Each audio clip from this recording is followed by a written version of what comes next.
Thursday, December 12, 2024. The New York Mets officially announced their historic contract with Juan Soto in a national conference. Team owner, Steve Cohen, offers his views. It's an accent on what we're trying to do. I mean, it just, like I said, it accelerates, our goal of winning championships. But more important, I think, I kind of said it in the locker room after one of our playoff victories that, my goal was to change how the Mets were reviewed, and I think we're really on the path of changing that. And we're never going to stop. We're always in a constant state of improvement. And but that's my goal. My goal is that the Mets are going to be a premier, one of the elite teams in Major League Baseball.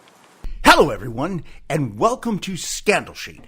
My name is Thad Helsley, and today we're going to do a little tease of a special episode on the news that the New York Mets have signed the largest professional sports contract in history with 26-year-old outfielder Juan Soto.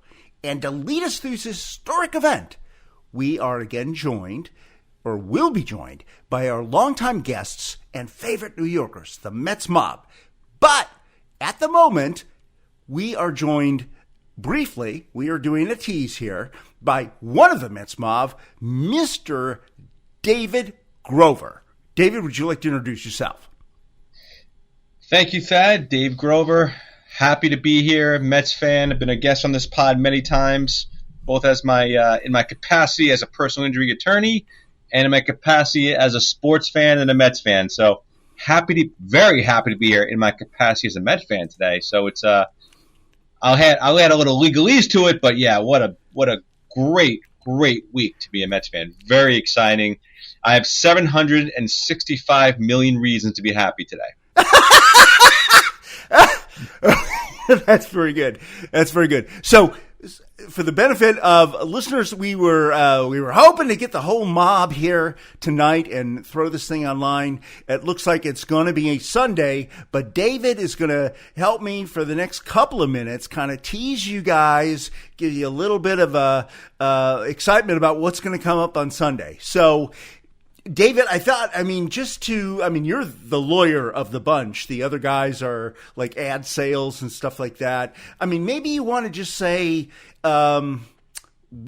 what's the top line on this contract? I mean, why is it the biggest professional sports contract in history?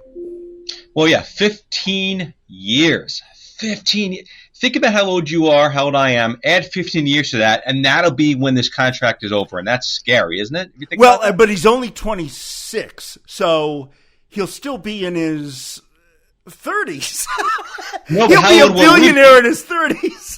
But Thad, how old will you be in 15 years? That's the question. I'll be dead, David. That's the scary part about it. I will not be there to see Juan Soto walk away. Yeah. Retirement. You won't be for his retirement ceremony. Let's hope you are. So you might be. So, it's the 15 years. It's the biggest contract in sports history, which is crazy. And we're saying all sports, not just baseball, football, soccer, everything, hockey, everything imaginable. This is the number one ever. Especially not like football, all guaranteed money. Every penny is guaranteed. And isn't that unusual in some? I mean, some of the recent big things like Ohani or whatever, they didn't have all guaranteed, all no deferment money, right? Well, baseball contracts are always guaranteed for the most part. Okay, there are options and opt-outs, but they're always essentially guaranteed. Well, what about the deferred money though? It's been used in the past, but now it's been, I guess you could say, abused lately. It's something that was always there, and people had buyouts and deferments, but it was not anything that was significant. And then some guy named Ohtani came along.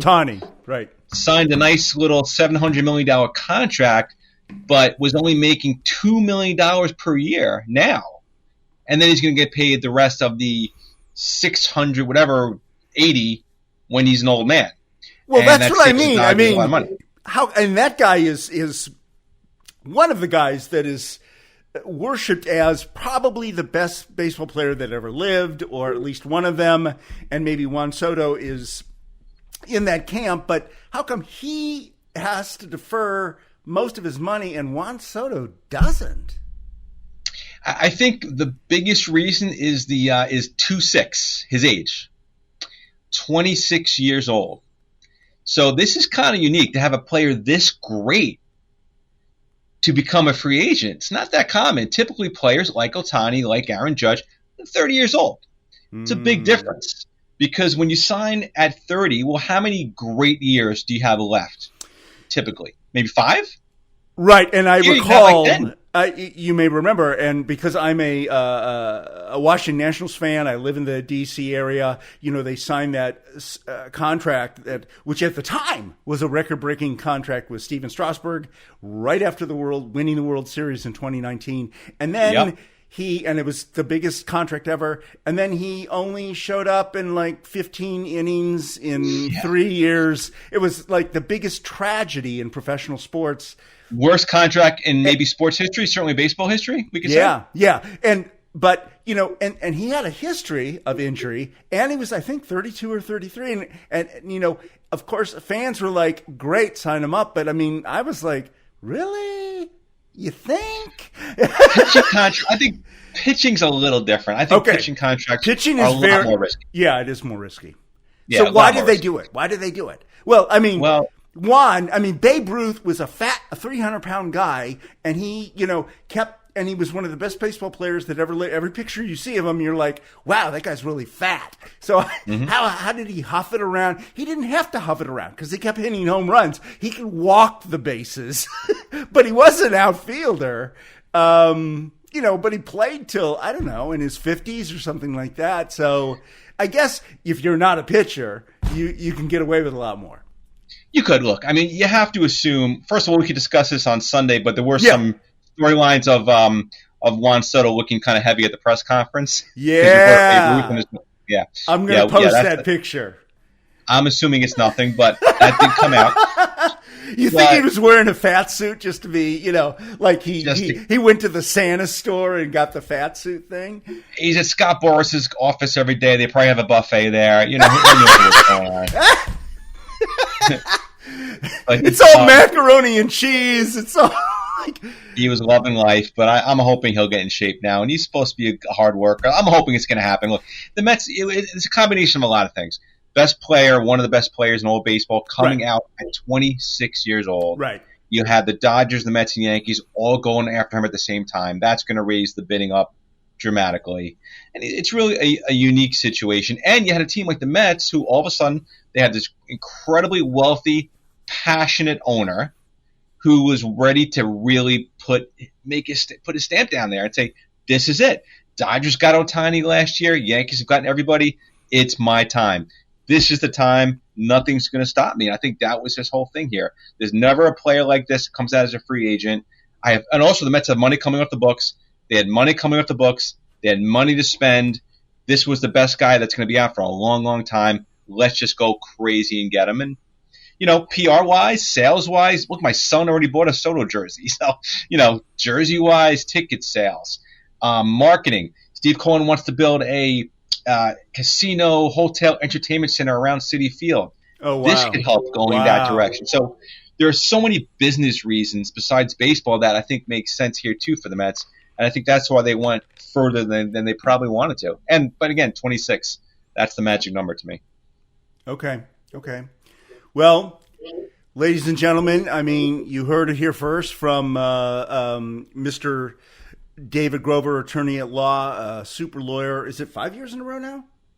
It's something like that. Yeah. Thank you. Yes. Unbelievable. Amazing. And then on Sunday evening, we're going to have the whole Mets mob with us. And there'll be a lot more chaos since those guys get go a little more crazy than David's usually more on the reasonable side of the spectrum, but because he's a lawyer, the other guys are like not saying much with that crowd. But look, we just wanted to kind of tease you and hope you'll join us again on Sunday and get the full skinny on this whole deal. So thank you much, everybody, and hang on. You're going to get a lot more information, and thank you for being a listener of Scandal Sheet. Please follow or subscribe to Scandal Sheet on your favorite pod platform and share it with all your friends. We'd also love it if you'd leave us a shameless, over-the-top rave review on Apple Podcasts especially. That helps us build audience. And we would really appreciate it if you could support us on Patreon, where you can enjoy premium bonus content for less than the price of a cup of coffee at Starbucks. Just go to patreon.com/scandalsheet. Also, we want to hear from you. You can reach us online at Facebook or X, formerly Twitter, LinkedIn, or TikTok. Or just send us an email to scandalsheetpod@gmail.com. See you next time on Scandal Sheet! Copyright 2024. Thad Halsley Media. All rights reserved.